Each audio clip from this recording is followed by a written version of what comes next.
Hey campers! Hi you guys and welcome back.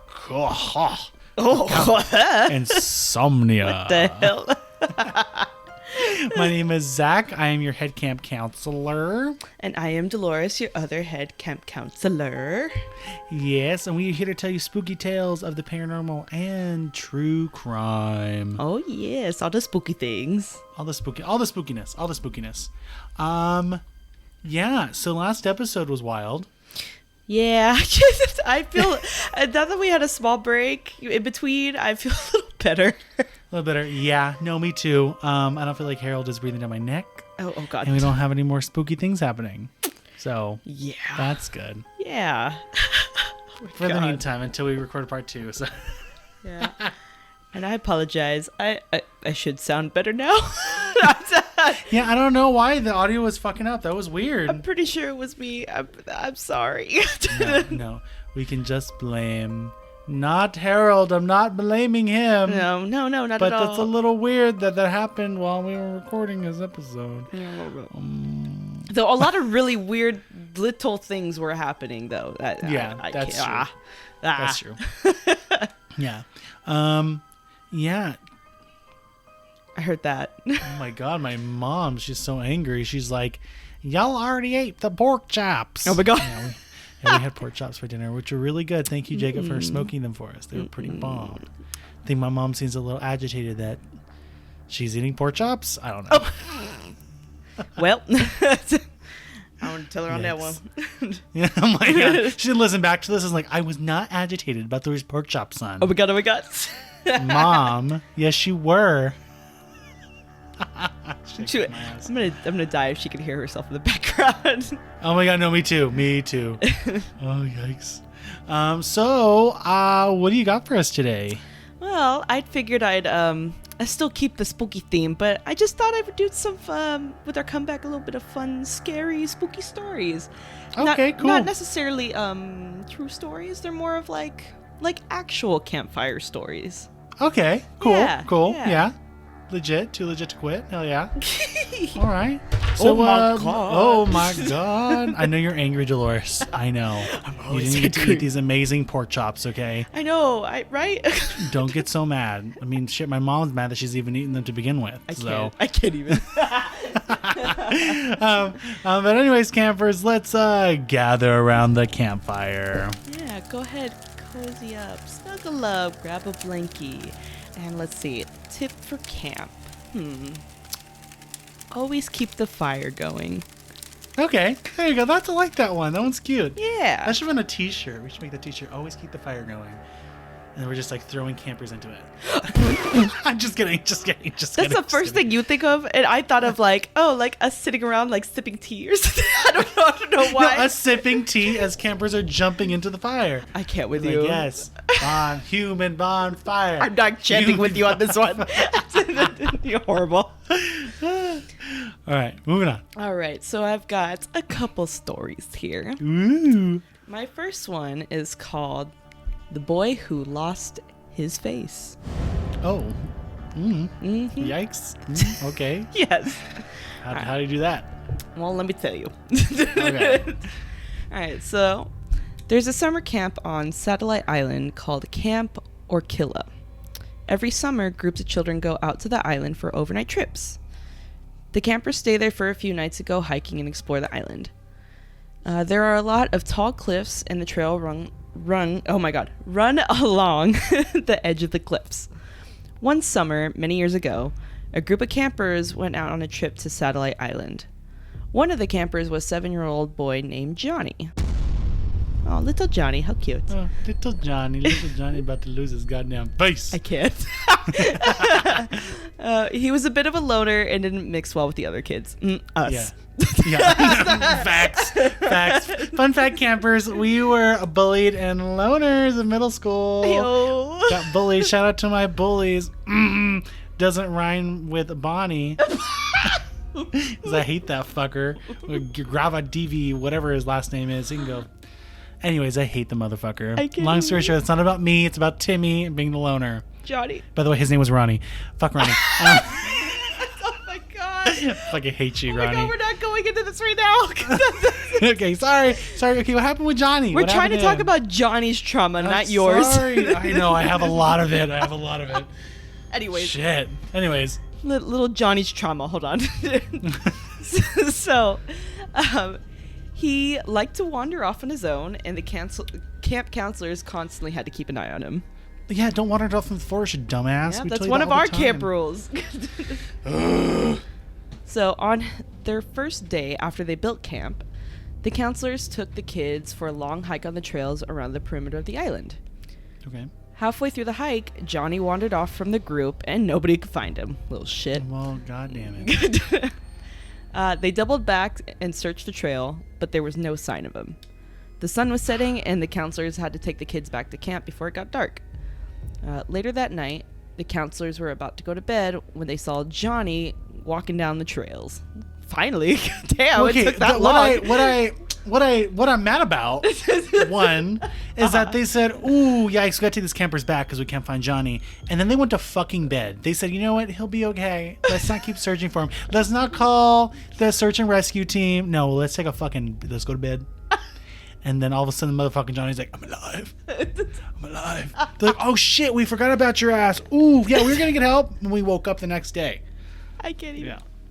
Goodness It's fucking not gracious. even the next day. It's the same night. Oh, the same. Well, I know. That's what I'm saying. Like the next day, they'd be like, "Oh, we were gonna look for you, but like here you are now." Oh my God. Thanks. I can't with you. Fucking these camp counselors. I mean, I know like we're pretty rough counselors, but Jesus. I mean, we But can be.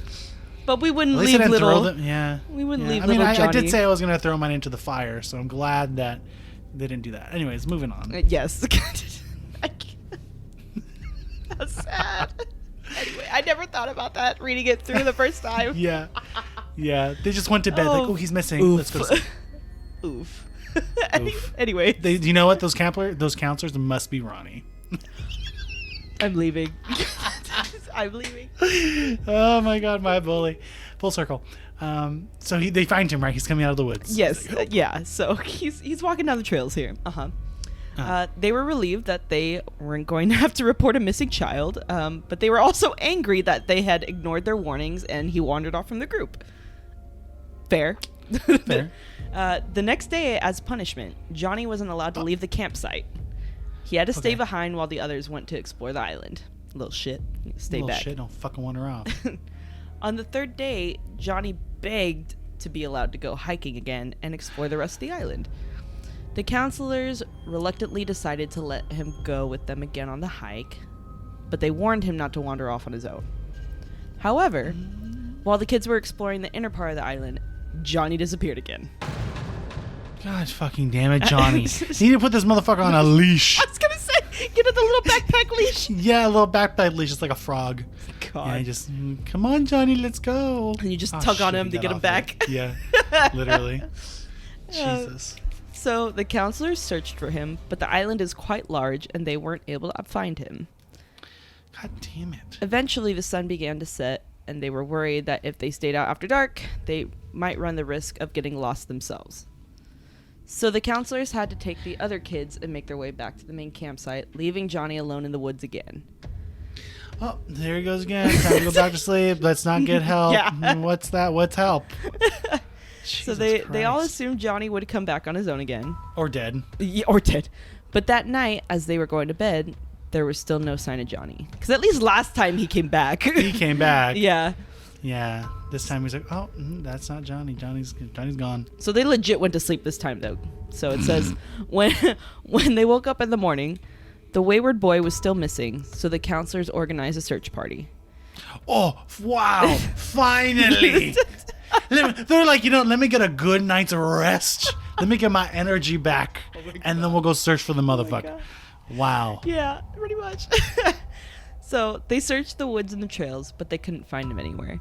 They combed every inch of the island, shaking trees, looking in caves, and peering into Wait, crevices. did you say shaking trees? Yeah, they shook trees, like if he had climbed at the tree and maybe he fell asleep, like, hey, little shit, wake up. I just can't imagine falling asleep in a tree. Hey, Oh, man. Didn't they Katniss shake him Everdeen out? could do it. Well, that's fucking Katniss Everdeen. She's fucking like woodland nymph. This is a little like 6-year-old Johnny, whatever his name is. But Johnny did it too. He's a woodland nymph. He disappeared and came back. Yeah, but now he disappeared this time. Now he they really can't find him. Yeah. God damn it. So All yeah, right, so they did all those things, but they still couldn't find any trace of him. One of the counselors was walking along the trail that led along the cliffs when he happened to peer over the edge. All of a sudden, he spotted something in the water that sent a chill down his spine.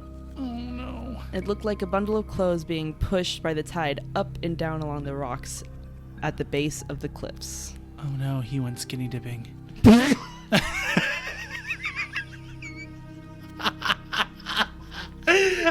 gonna have someone. A naked child, run. A child. A child. What's worse than a rapist? A child. child. No.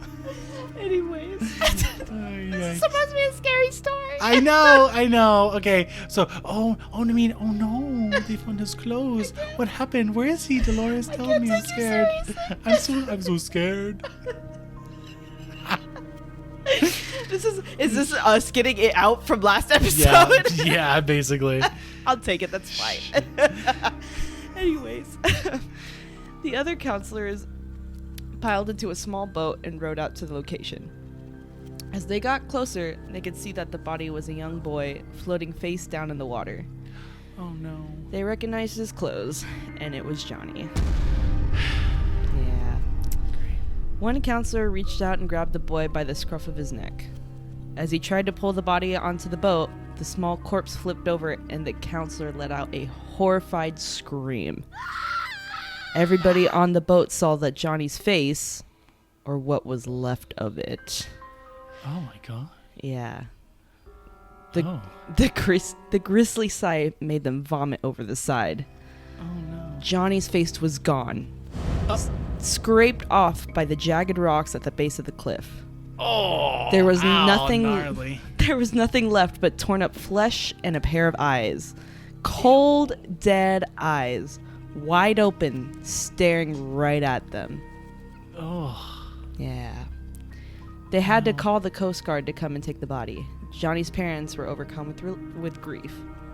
I thought you were going to say relief. Oh, No. thank God that fucker's dead. No, with grief.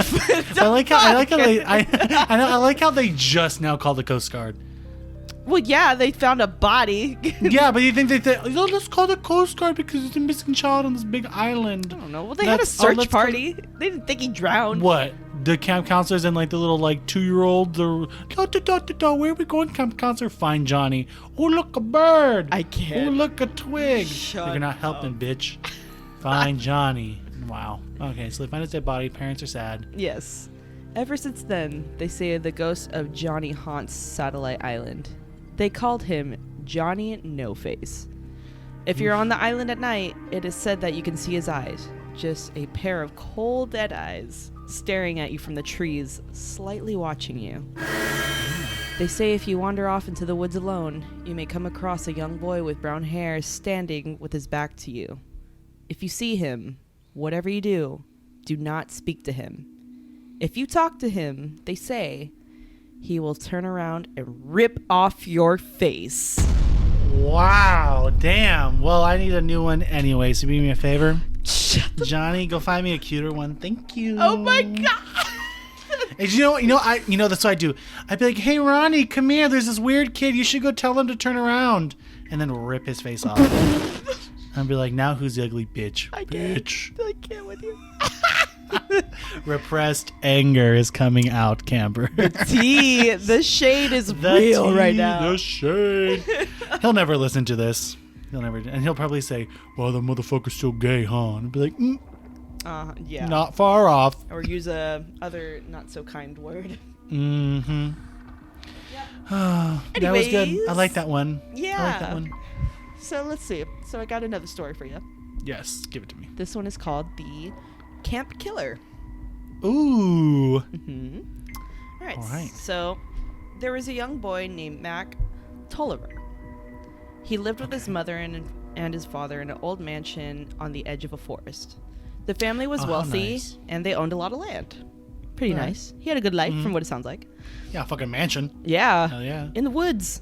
in the woods. Yes. However, as time went by, the family fell on hard times and the parents were forced to sell their land to some property developers. Oh no, that sucks. Yeah. The young boy loved playing in the forest, and he didn't want his parents to sell it.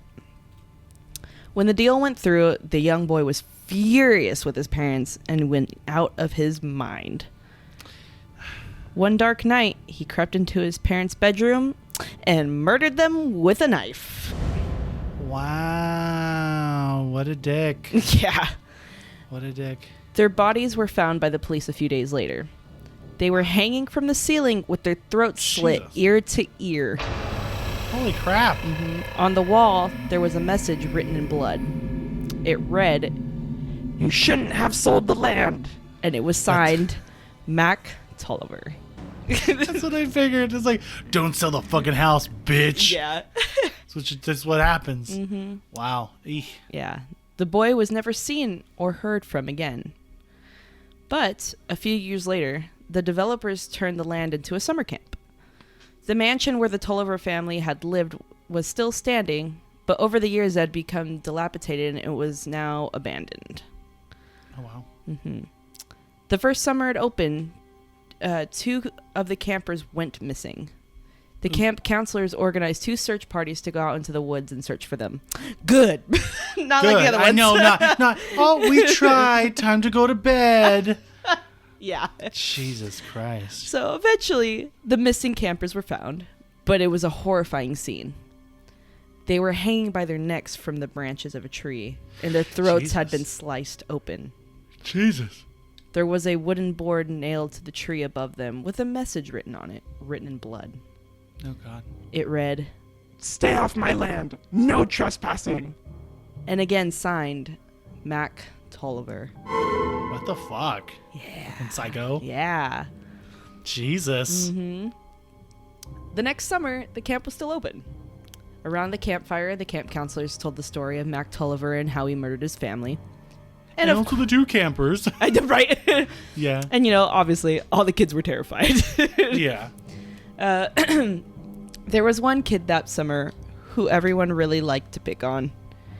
He was a quiet, shy kid named Cameron, and the others always liked to make him the butt of their jokes. Must have been, the main bully must have been Ronnie then. Oh my god, shut up. Yes. Well, it gets worse, too. Okay. Oof. The camp counselors decided to play a prank on the kids. Okay. After telling the story of what happened all those years ago in the house, they made an announcement. That night, they would take the campers one by one and make them walk through the old mansion. Oh my God. I know, how terrifying. Jesus Christ. It's not like you could just disobey them either. Yeah, no. Okay, I have to. Right? So 2 of the counselors, named Dave and Steve, were going to take the campers to the house. Cameron said he was too scared, but they told him he had to go. And he was the first one they picked. Of course. I know. So Steve took Cameron with him, and they walked off towards the mansion. Everyone else stayed by the campfire and waited their turn. They waited and waited, but Steve and Cameron never came back. Oh God. After an hour of waiting, they began to get impatient. Dave decided to take all the other campers with him and check out what's going on. So, when they arrived at the old mansion, they didn't see Steve or Cameron anywhere. The place was eerily silent. Okay. Just then, they heard a noise. Thump, thump, thump. Jesus Christ. It was coming from upstairs. Dave told the kids he was going to go up and investigate. He told them to stay behind, but they insisted on going with him. They went upstairs together in a single file. When they reached the 2nd floor, the noise grew louder. Thump, thump, thump. Oh God. It seemed to be coming from the room at the end of the hallway. That was the bedroom where Mac Tolliver had murdered his parents. Oh no. Oh no. Oh no. They walked cautiously down the hallway, and when they came to the bedroom door, they could hear another noise. Drip, drip, drip. Dave reached out, turned the knob, and slowly opened the door. When it swung open and they saw what was in the room, everyone screamed in horror. Steve was hanging by the neck from a rope. His face was purple, and his eyes were bulging out of his head, and his tongue was thrust out of his mouth. Jesus. His lifeless body was swaying back and forth, and his shoes kept hitting the wall. Thump. Thump. Thump. I hate that. His throat had been cut open, and the blood was dripping down onto the floor. Drip. Drip. Drip. On the wall behind him, scrawled in blood, was a message, and it read, I'm back! and it was signed, Cam Rivulet. Oh, ew. No. Mm-hmm. Cameron's a killer. That's why I don't bully the quiet ones. Hey, Hear that, Ronnie? Just kidding. I'm not going to murder her. No. I was going to say, we turned out pretty well, I think. Yeah, I know. We did. Oh, goodness gracious. That was a fun one. That was a fun one. All right, I got a couple more for you. Okay. Cool. So this one's called Old Boots. Yeah, some old boots. All right. Old boots. And it's a story told by like a group of friends, pretty much. Okay. So, speaking from like I'm a little teenage boy right now. Okay. I'm in high school. I'm going camping. Oh my God. Stupid. Well, there's no name, so. Yeah. Teenage boy. Yes, it's his perspective of it. All right. Let's see. So when I was in high school, I loved camping. Wow, you sound just like a teenage boy. Congratulations. When I was in high school, I loved camping. Is that better? My crackly There you ass go. voice. There we go. Love it. I'm going through puberty, okay? Leave me alone. Okay. Anyways. So, my dad had bought me a tent, a gas lantern, and a sleeping bag. During the summer, my friends and I liked to head out to different nature reserves and forest areas. We would pick a nice spot, set up a tent, build a fire, sit back and watch the stars. Yeah, sounds relaxing. How Yeah, nice. sounds relaxing. Yeah. Cute. I like that. About a week before graduation, the three of us decided to have one last camping adventure before we went off to college.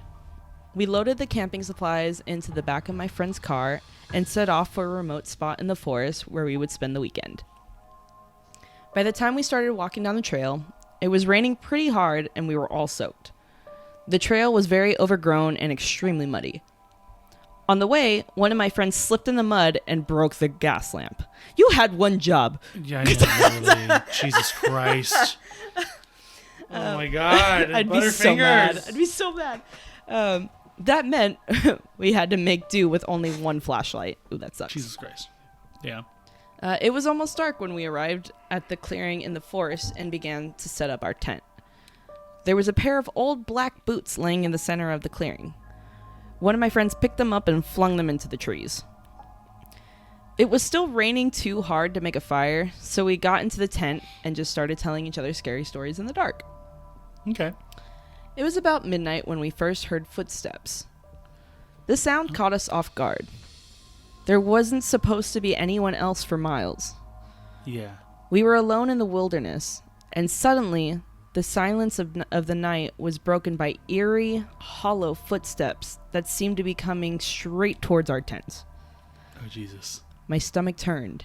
I tried to tell myself it was just the rain.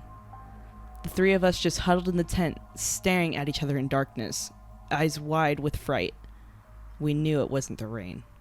Oh, God. Then we heard laughing. It sounded like a high-pitched chuckle. Ugh. I know, right? Ugh. My friend pulled out his pocket knife and held it tightly in his hand. We heard the crack of a branch as if someone or something had stepped on it. The footsteps got heavier as it got close to the tent, and soon we heard heavy breathing outside. Ew. We were all scared. There was an odd scratching sound. The thing outside was lightly dragging its fingertips across the canvas material of the tent. We all froze and listened. The breathing became a horrible rasping, almost wheezing. My friend yelled out, "Whoever you are, you better get out of here. We have a gun and we're not afraid to use it." We both looked at him. We didn't have a gun. yeah. I got a knife. Yeah, right. From outside, there was another high-pitched cackle. Before we could do so much as move a muscle, we heard a zipper going down.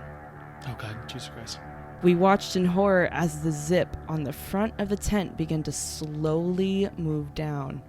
No, thank you. Someone or something was opening it from the outside. My friend then raised his knife.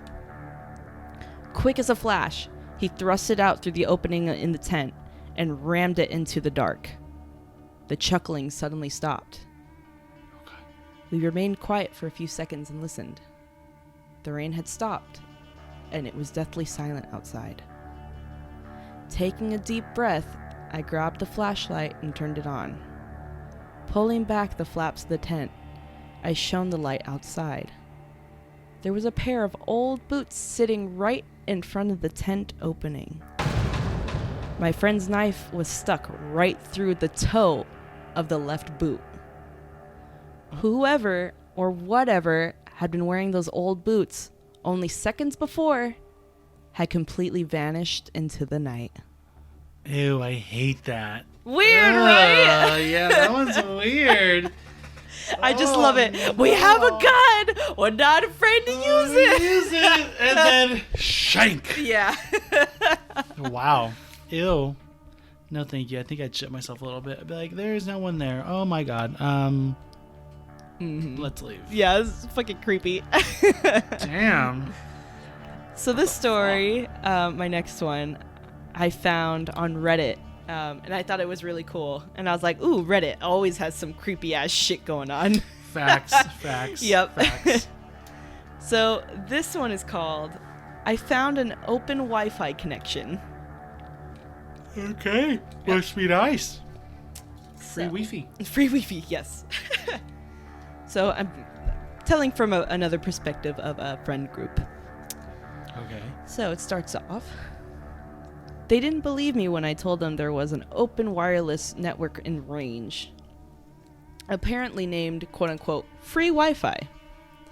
It was rather slow, but it's not the problem. You see, we were camping out in the middle of the nowhere, Tar Hollow Forest, for any fellow Ohioans out there. Yeah. Shout out to Ohio! I know. You guys are our biggest listening audience, and y'all don't say anything. Hello. Where y'all are need you? to comment. Y'all need to come to our Instagram and please comment. Please. I'm begging. Please. Oh my God. Please. Yeah, I'm begging. please tell me about this forest, because I'm really curious after you hear this, Zach, because it's kind of like, ooh, wait. Someone test this theory, please, about this whole free Wi-Fi thing. Cool. All right. So yes, they're in a Ohioan forest. Okay. So we parked the truck about a mile down the trail, and from there it was a 15-minute drive to the only ramp onto the highway. We were far removed from civilization, to say the least.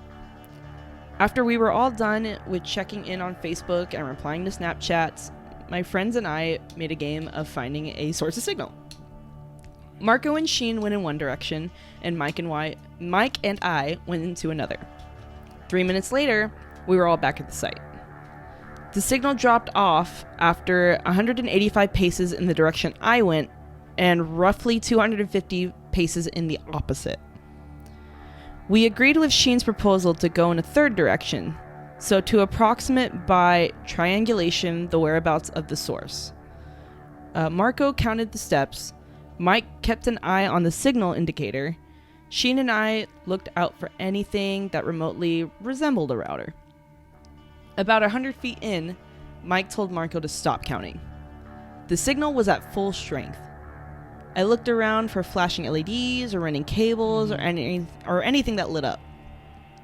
Marco suggested it could have been a pocket Wi-Fi like hotspot that another camper had left behind, although it was unlikely since there was no 3G coverage out here.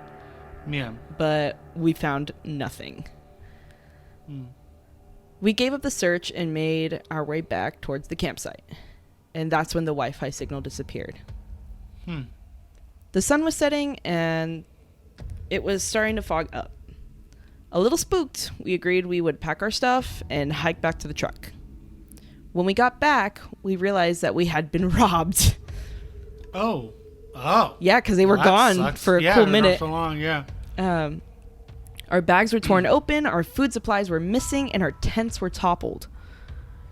What immediately seemed odd to me that the thieves hadn't have taken our laptops or cameras. Upon closer inspection, all they took were the foods and beverages. And in my opinion, a bear or something? Yeah. I don't know, maybe. Yeah. He said, in my opinion, that was the scariest part. Needless to say, we crammed whatever we could into our tore up bags and made a dash for the truck. It wasn't until we got onto the truck that Mike told us to check our phones. The Wi-Fi signal was at full strength again. A chill ran down my spine when I saw the name of the connection. Run, boys, run. Oh, God, I hate that. Oh, no. Time to get the fuck out of Dodge.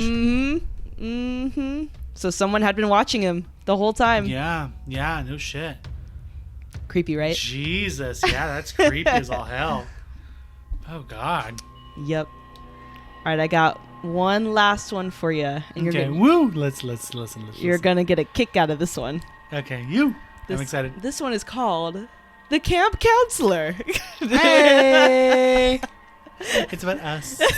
Oh, I don't know. Don't say that. Okay, it's not about us. All right. All right. Let's go. Now gather around the campfire, campers, and I'll tell you a tale. One of blood and gore and fear and fright and things that lurk in the dead of night. Ooh, rhyming. Dr. Seuss who? Dr. Seuss Right? is shook. I know. I can't even take credit for it. That's the sad part. Ooh. So, I've worked as a counselor in the summer camp for years, and I've seen kids come and go. I've seen a lot of things you probably wish you'd never had to see. There was once a counselor here at this summer camp that was... Sorry. There once was a counselor here at this summer camp that wasn't such a nice guy. In fact, he was just about as mean as nasty as they come. Right. He was violent. I hate you. Sorry, I had to say it. He was violent and vicious and acted like an army drill sergeant. Oh, shoot, he's me. Oh, Jesus. No. He worked the campers extremely hard and set impossible tasks for them to do. It was obvious that he derived a huge amount of enjoyment from making others suffer. Don't. Well, I'm not going to say it. I'm not going to say nothing. Not going to say nothing.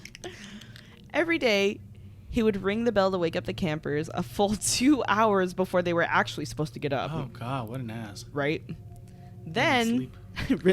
No, not... That doesn't exist for them. Then, he would march them out of their cabins and make them run around the camp until they dropped to their knees in exhaustion. Jesus. When they protested, he slapped their faces and called them degrading names. Man, what a dick. I'm suing. What kind of camp is this? This is a dick-ass camp. When they protested, he slapped them in the face and called them degrading names. When he decided they had endured enough of that, he would drag them into the woods and force them to do various exercises. Oh, Jesus. What did exercise? Some kids had to do push-ups in the mud. The counselor would stand on their backs and push their faces down in the muck. Oh, no. Others were ordered to do pull-ups on high tree branches. The counselor... Is this like fat camp? Jesus Christ. Literally what I was starting to think, actually. I know. The counselor would grab their legs and pull down with his full weight, straining their arms and making them lose their grip and fall to the ground. How mean! As if that wasn't enough, He would often punch and kick them and tell them it was their punishment for being lazy. Jesus Christ. As the kids lay on the forest floor, writhing in pain or nursing their wounds, the evil counselor would just stand there and laugh. He seemed to have so much fun abusing and humiliating these kids. He was misusing his power over the campers, but he didn't care. He was having the time of his life. Yeah, no shit. A rumor began to spread around the camp that the counselor was actually insane. One boy claimed he had heard a story about the counselor from his older brother. He swore it was true. At night, around the campfire, he told the others the twisted tale he had heard. Apparently, the counselor had attended the same summer camp when he himself was just a boy.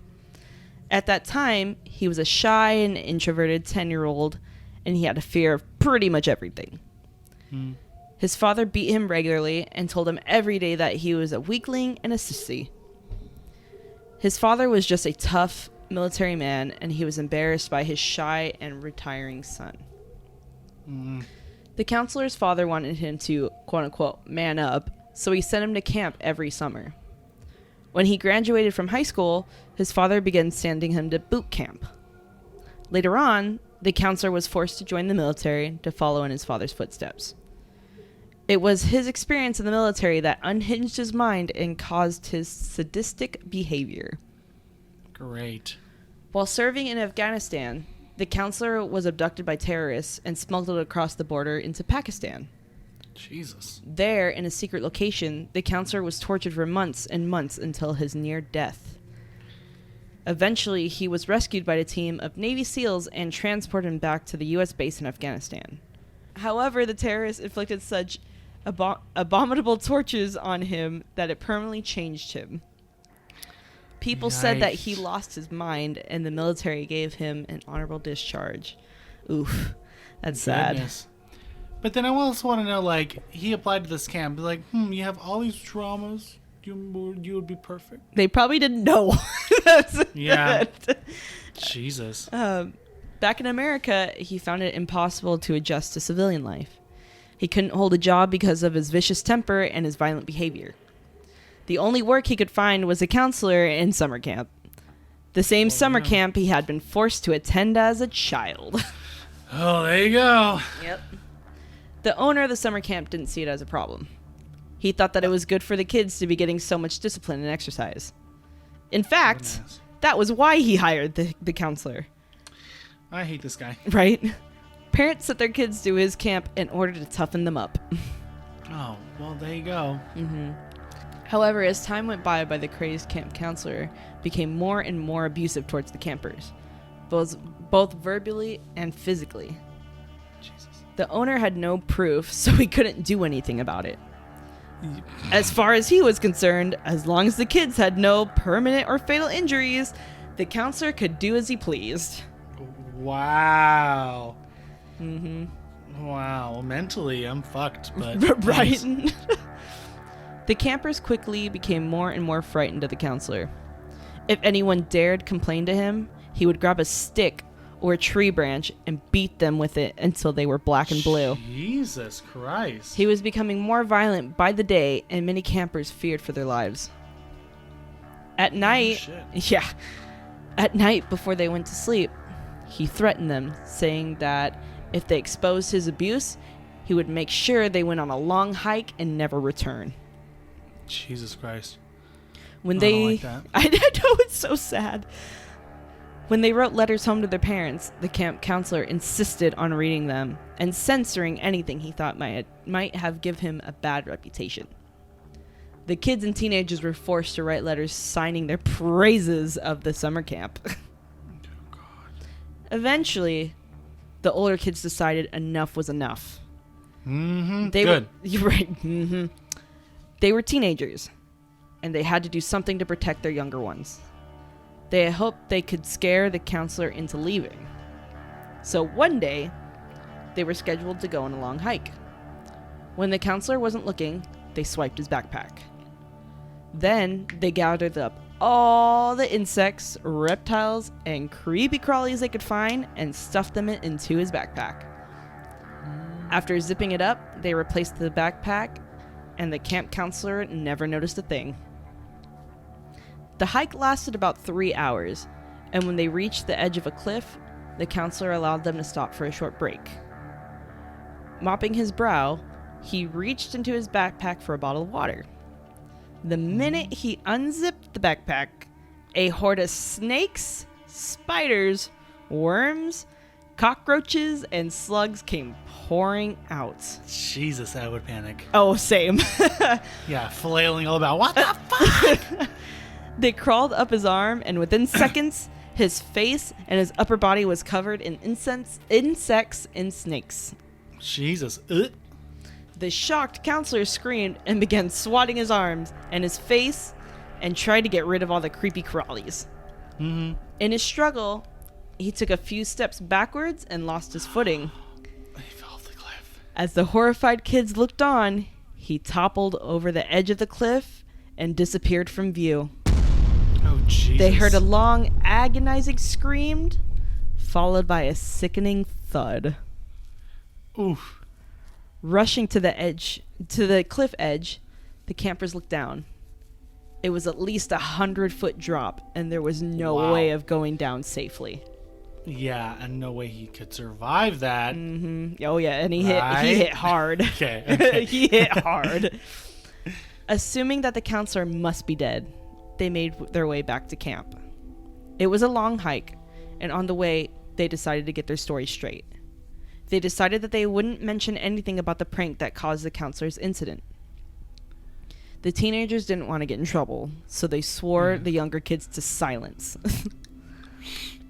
When they finally returned to camp, they went straight into the office of the owner and told him their version of what had happened. They claimed that the camp counselor had simply tripped and fallen over the edge of the cliff. The owner was horrified and immediately organized a search party. But after combing the bottom of the ravine for the entire night, no trace of the camp counselor was found. Oh, no. Oh, no. Oh, no. I don't like this. The next day, the campers stayed on the grounds of summer camp. The atmosphere was somber and no one wanted to talk about what had happened. The teenagers reminded the young kids to keep their mouths shut and threatened them to make sure they kept quiet.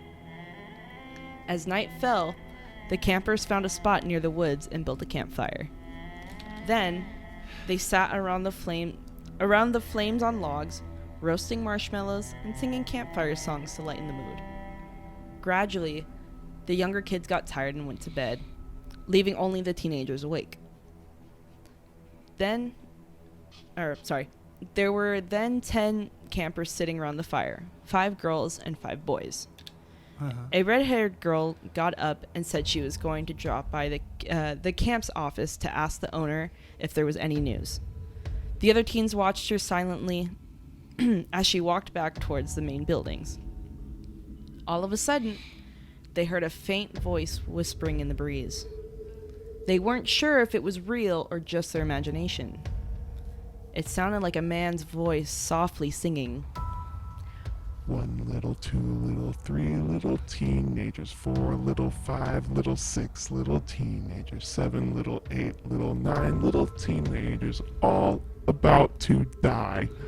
No fucking thank you. I will be running now.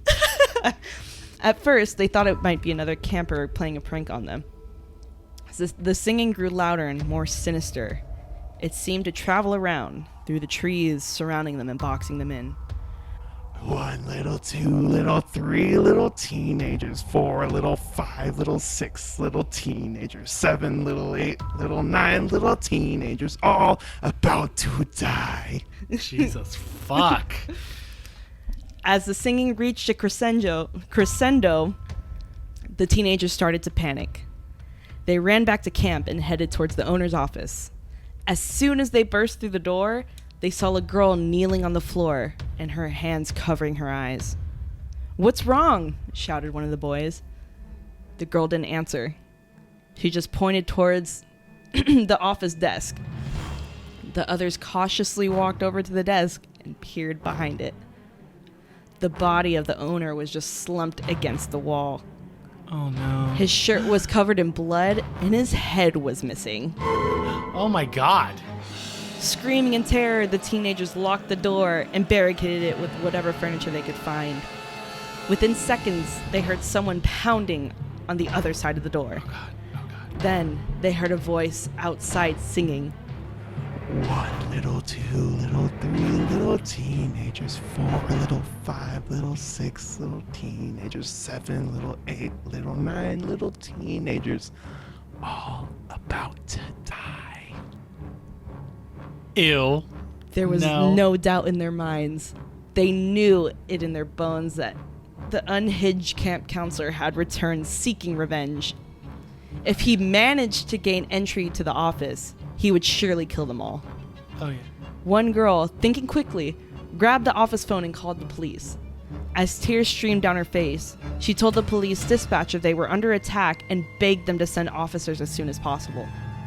The dispatcher assured her that the police were on their way and asked them to remain calm. Then they heard a dull thud, thud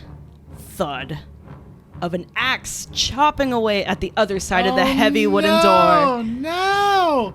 Ah! The teenagers huddled together, crying and trembling as they listened to the person on the other side of the door laughing like a maniac. They prayed that help would arrive soon. The unseen attackers scrambled up the wall and climbed onto the roof of the office. Jesus Christ. The hacking sounds of the axe blows began to arise again, this time on the ceiling. He was trying to gain access to the room any way he could. With each heavy thud, pieces of the flimsy ceiling gave away and fell onto the floor. Oh, Jesus Christ. Minutes went by, and they had seemed like hours. Finally, they heard a police siren approaching and the sound of a car skidding to a halt on the gravel driveway outside. A few tense seconds later, there was a volley of gunshots, and the campers dived onto the floor to take cover. They heard a heavy thud on the roof above them, followed by more gunshots. Then there was an eerie silence. They heard a calm voice on the other side of the door saying, "We got the place surrounded. The man with the axe is dead. Come out single file." No, I don't trust it. The teenagers breathed a sigh of relief, realizing they had managed to survive the on-site slaughter. They pulled the furniture away from the door, eager to get out of the office. One by one, they opened the door and stepped slowly into the night, until finally one teenage camper was left in the office building. It was the red-headed girl. She was still too terrified to move a muscle. Cowering on the floor, she listened intently, waiting for some sign that the coast was clear. She couldn't hear anything. For almost an hour, she knelt in the corner, by the desk, inches from the headless body of the owner. She desperately wanted to escape, but her fear kept her rooted to the spot. Eventually, she worked up the courage to take a peep outside. The girl crawled across the floor and slowly opened the door, just a crack. Her hand flew to her mouth, and she tried to stop herself from screaming out loud. In the cold, pale light of the porch lamp, she saw something that filled her with unimaginable horror. The grass outside was covered in chunks of raw, red meat. When she looked closer, she realized it wasn't meat. It was the hacked up remains of the other teenagers. Oh no, I knew it! Oh my god! Fingers and toes laid strewn across the porch. Pieces of legs, parts of arms, and chunks of flesh were piled here and there. She looked over to the right and saw a police car, its lights still flashing. Everything was silent. 2 dead policemen laid sprawled beside the car, their hands still clutching their guns. Stacked on the roof of the car were the severed heads of 9 unfortunate campers. A trail of bloody footprints led off into the trees. In the morning, more policemen arrived and found the scene of the carnage at the campsite. The red-haired girl was still hiding in the office, And when they reached her, she was barely able to speak. The younger kids had spent the night safely in their cabins, and the police led them out and ushered them into buses. They tried to make sure they didn't see the body parts strewn about the office building. The kids were sent home to their parents, and only then did they find out what true extent of what had happened that bloody night. Jesus Christ. The counselor was never caught. The newspapers dubbed him the Mad Axe Man. He was rumored to still be on the loose in the woods. Despite many searches conducted by the state police and the FBI, no trace of him was ever found. Well, campers, we have come to the end of my tale. Yeah. They say the camp counselor still roams these woods looking for more victims. But before we put out the fire tonight, why don't we sing a little campfire song? And why don't we sing my favorite campfire song? While I take out my axe, why don't we sing 1 little, 2 little, 3 little teenagers, 4 little, 5 little, 6 little teenagers, 7 little, 8 little, 9 little teenagers, all about to die. Oh my God, no! Ah! Surprise, motherfucker! God. It's me!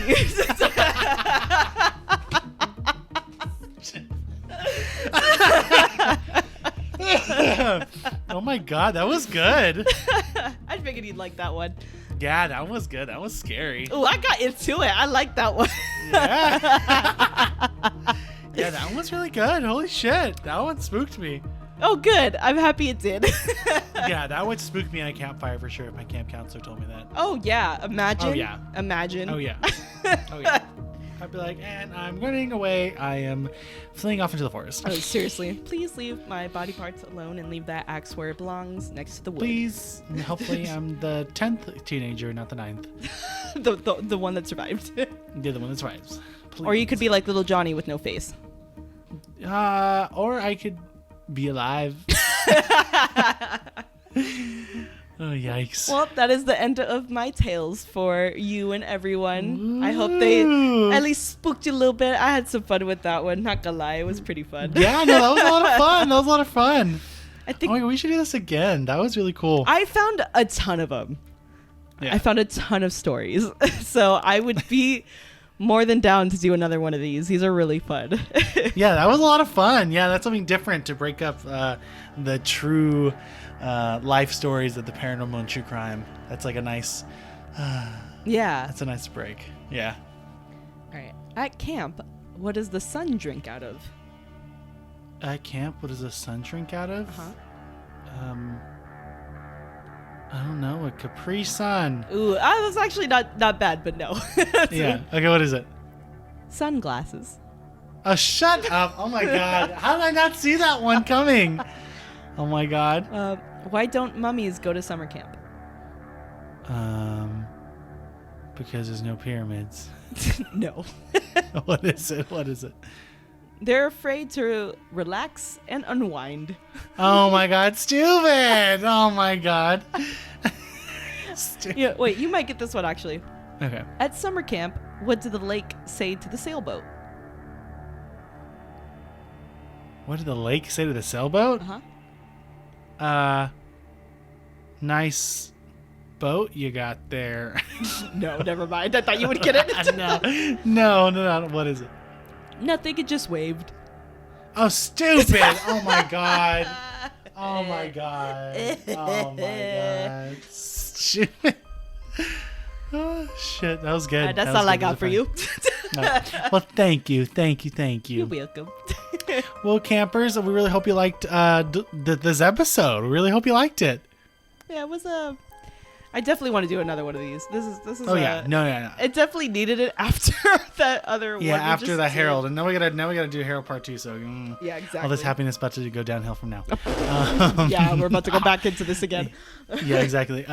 Well, you guys, if you guys want to follow us, you can follow us on Instagram at campinsomnia_podcast. You can also find us on everything else. We have a link tree in our bio. You click that, and it'll pull up every link to anything that we're on. You you can listen to us anywhere. And also, please share with other people. We need more campers. Yes, more campers. More campers. Or be like Courtney and get pregnant and have a camper.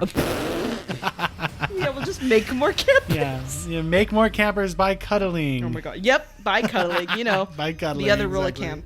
of camp. But yeah, thanks you guys for listening.